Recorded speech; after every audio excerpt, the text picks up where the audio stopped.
manera y de manera más ágil su trabajo el día de las elecciones y después en el conteo pues que se hace posterior a las votaciones. Magistrada, ¿qué requisitos se debe tener para ser un testigo electoral? Uno, pues ser mayor de 18 años, estar afiliado a la colectividad que lo postula. Recuerden que la postulación del testigo la hace la misma colectividad a la cual esta persona pues está afiliado. Ellos interiormente tendrán sus disposiciones, levantarán lo mínimo que uno se imagina es que se levantarán unos listados y esos listados, esos listados los comunican al Consejo Nacional Electoral, ahí se hacen las postulaciones y quedan pues determinados para ello. Lo que se pide es que tengan pues como un mínimo grado de educación primaria, ojalá secundaria, para que se entiendan mejor cuáles son las funciones, prohibiciones, porque ellas están además determinadas en la ley. Entonces lo que se busca es que tengan pues un entendimiento mínimo de este tipo de reglamentaciones. Magistrada, en el caso de los testigos electorales de la primera vuelta, ¿tendrán que capacitarse nuevamente en caso de ser seleccionados por los diferentes partidos? Bien, esa es una pregunta importante y que le agradezco que la haga. No tienen que, no es la obligación ni legal ni de ninguna otra índole, no tienen que postular, no tienen que capacitarse, pero el sentido común lo que indica es deberían, si lo hicieron en la oportunidad anterior, deberían repetirlo, porque es una información que si bien es cierto no es muy extensa, sí es muy puntual, y lo que pudimos evidenciar en las elecciones pasadas es que se quedan cortos en el conocimiento de algunas funciones y eso lleva a que se presenten inconvenientes o posteriormente inclusive quejas de parte de las colectividades, es que a mí no me dijeron, a mí no me dejaron entrar, casos puntuales, testigos electorales que no tienen la acreditación como corresponde o en los medios que se les ha indicado y sin ningún más que su cédula de ciudadanía pues pretenden fungir como testigos electorales. Un tema importante también es, por ejemplo, los testigos remanentes. Se presentaron diferentes situaciones con testigos remanentes. Entonces, la capacitación les indica de manera fehaciente cuál es el rol de un testigo remanente, que no es estar en la misma mesa de votación cuando está el principal. Ese es un entendimiento que deben asumir y en qué momento sí actúan, en qué momento definitivamente no podrán actuar. Entonces no molestarse, como se presentaron casos, es que si los jurados de votación, el delegado de la registraduría, un funcionario de la mesa de justicia le pide a este testigo remanente que se retire de la mesa porque está el principal, pues entienda que esa es la forma de desempeñarse. Magistrada, sería importante también aclarar que la designación de los testigos electorales no es o no hace referencia a lo mismo que son el jurado de votación. Sí, desde luego, son dos figuras completamente diferentes. Los jurados de votación, que como todos sabemos, las mesas de votación las componen 6 jurados de votación. La mesa podrá funcionar con mínimo 2. Los jurados tienen una función muy específica, que es todo el tema electoral. Recibir al elector, constatar que su cédula aparezca en el formulario de 11, entregar la tarjeta electoral, verificar pues que se acerque al cubículo y marque pues su voto, lo deposite posteriormente en la urna y finalmente el jurado que está al final de la mesa devuelva la cédula de ciudadanía con el certificado certificado electoral. Esas, digamos, a grandes rasgos, en la jornada electoral de 8 de la mañana a 4 de la tarde son las funciones de un jurado de votación. No así los testigos. El testigo en esa misma jornada lo que hace es verificar, ellos al interior de sus colectividades han diseñado como un punteo de personas que van entrando y ese es un entendimiento que compete únicamente al testigo y a esa colectividad. ¿Qué deberán hacer? No portar ningún tipo de propaganda electoral alusiva a su partido, al partido pues por el que están siendo testigos, no intervenir, no interferir en la jornada electoral con los jurados, no acercarse a más de 1,5 metros de las mesas de los jurados, digamos a grandes rasgos es estar presentes desde luego los principales debidamente acreditados, permitir que la fuerza pública, los jurados, el delegado o los funcionarios los demás funcionarios, inclusive el Tribunal de Garantías, en algún momento les pidan su acreditación para constatar que en realidad de verdad ese testigo está acreditado para ese puesto de votación y para esa mesa de votación, y como principal o como remanente. Entonces, si se dan cuenta, las funciones de testigos y jurados son diferentes, diametralmente diferentes. A los jurados los postulan las empresas a las cuales se pertenecen, privadas o públicas, hacen el cargue y la registraduría hace la designación a través de una resolución.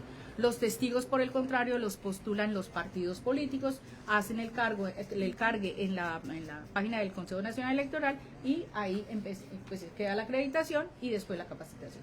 ¿Cuántos fueron los testigos que actuaron en la primera vuelta en el departamento del Casanare, y en general cuál fue el panorama de su conducta? Además, pues, de estos pequeños incidentes que se presentaron, que parece que fueron hechos aislados. Bien, el número exacto, pues tengo que pedirle disculpas, no tengo el número exacto de testigos electorales, pero en porcentaje lo que pudimos, en los recorridos que se hicieron, pues pudimos evidenciar que sí, la presencia fue amplia. ¿Cómo la percepción que tenemos de su desempeño? Creo que es lo que me pregunta.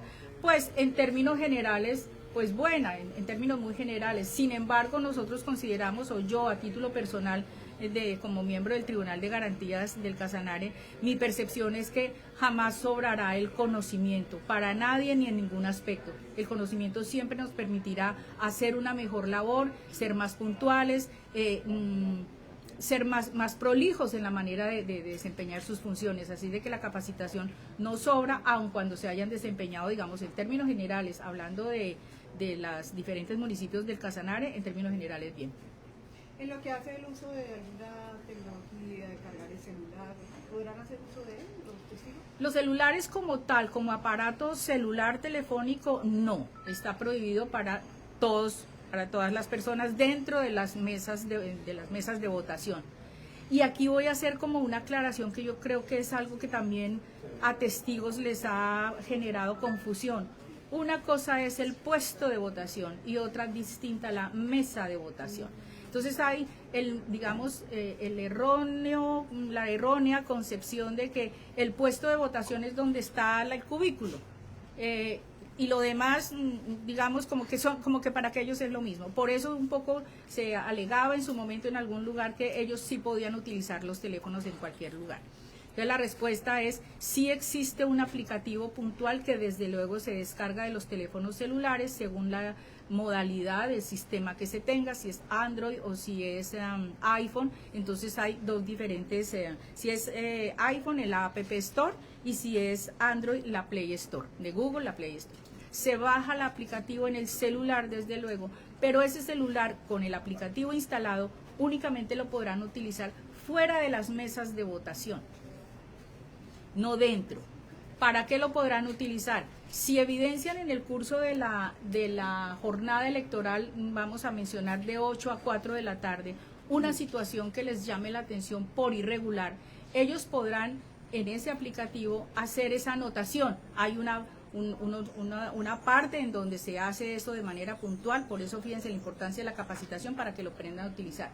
Si la situación es de una gravedad, digamos, importante, y eso va a criterio personal de cada testigo electoral, a lo mejor para lo que para una persona no es grave, para otra sí lo es. Entonces, por eso el criterio podrá, en primera instancia, acudir al delegado de la registraduría, en segunda instancia, o también, sin ser óbice o sin que se encuentren, podrá acudir a la mesa de justicia. Pero si este testigo electoral quisiera poner de presente esa situación a su colectividad, se puede retirar de la mesa de votación, del aula, que es lo que llamamos mesas, y afuera utilizar el aplicativo para enviar esa nota. Él hace el registro, la nota la sube, y ¿a quién le llega? A la colectividad. Pero si es una situación que él no quiere dejar pasar, que de pronto no se le vaya en la memoria, puede llevar una libreta, tomar el dato y después reunir esas notas y subirlo después de 4 de la tarde. ¿Cuándo podrá utilizar efectivamente y sin que nadie ni ninguna autoridad se lo prohíba? Que esa es otra cosa que se presentó el día de las elecciones, después de las 4 de la tarde. Es justamente después de 4 de la tarde cuando debe, no puede, sino debe utilizar el teléfono con su aplicativo, porque el aplicativo le permitirá tomar el registro del E14. El testigo está, además, ya después de 4, su labor importante es el registro del E14. Entonces ahí no podrán haber delegados de la registraduría o ninguna otra autoridad que le diga usted tiene que guardar el teléfono, porque es justamente la herramienta para hacer su trabajo como testigo electoral a partir de las 4 de la tarde. Entonces la respuesta es utilizar el teléfono para chatear o no sé qué, nada, dentro de la mesa, un testigo no podrá hacerlo, igual que los demás actores electorales. ¿Cuándo podrá hacerlo? Si utiliza su aplicativo fuera de la mesa de votación. Teniendo en cuenta el tema de una de las campañas que está utilizando, por ejemplo, en la camiseta de la Selección Colombia, los testigos tendrán que obviar de usar algún símbolo que represente inclinación por alguna campaña en lo que lleve puesto, ¿no? Ok, el sentido común, es el menos común de los sentidos, diría que sí, que sería preferible por transparencia, por equidad, para permitir que todos participen de la misma manera, con las mismas garantías, con los mismos derechos y con las mismas prohibiciones, que no la utilizaran. Va a ser un actor electoral que va a estar plantado con un color pues que se va a sugerir, ¿cierto?, una inclinación de elección por un lado o por el otro, según sean los colores de los que usted me esté hablando. Por eso el sentido común llevaría, ¿sabe qué testigos? Pues no. Si el elector tiene perfectamente claro qué es lo que quiere hacer, cuál es el destino por el cual está apostando, no necesita de más argumentos evidentes y demás para tomar una determinación. Entonces, que exista una prohibición de que el testigo entre a la mesa de votación con una prenda de vestir de determinado color, no, esa prohibición no existe.